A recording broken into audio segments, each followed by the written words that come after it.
Y'all, my name is John and I'm out here with my 2003 F350 King Ranch, and I just installed Airlift 5000 airbags on the front of the vehicle.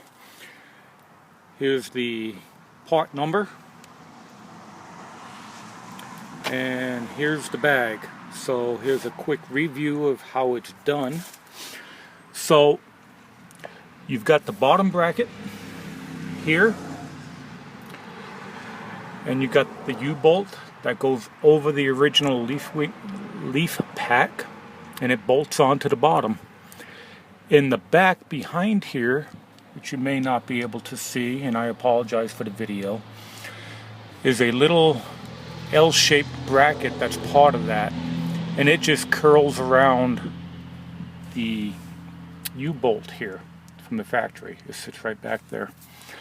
So you got two bolts up underneath here that mount the bellows to the bottom bracket. You've got the top bracket, and that also mounts to the bellows with the air hose out. If you try to mount it in, the frame will get in the way of the air line and it just won't work. You do have to remove the bump stop here.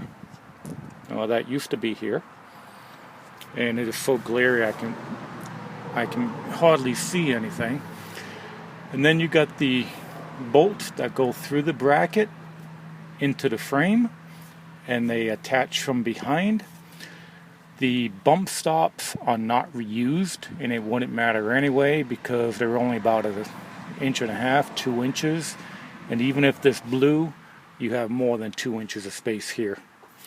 So you do need to reuse one of the bolts here from the original bump stop, and that bolts into the frame as well.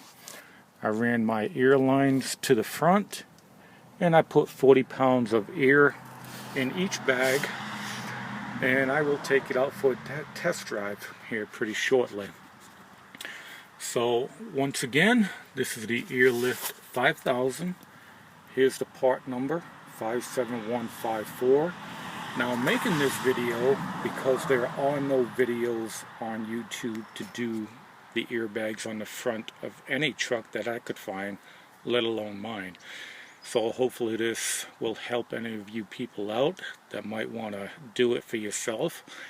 Now the reason I did it was because I had about an inch and a half of sag in my front OEM springs, and to replace just the front springs with all the parts were over $600. So I got the two front bags, full kit, and I've got the rear kit to go on as well, and they cost me just $515 including everything. Now the driver's side is already done, and when I put the tire back on and put it back on the ground, I actually gained an inch and a half of lift, and it took the sag out of the front spring.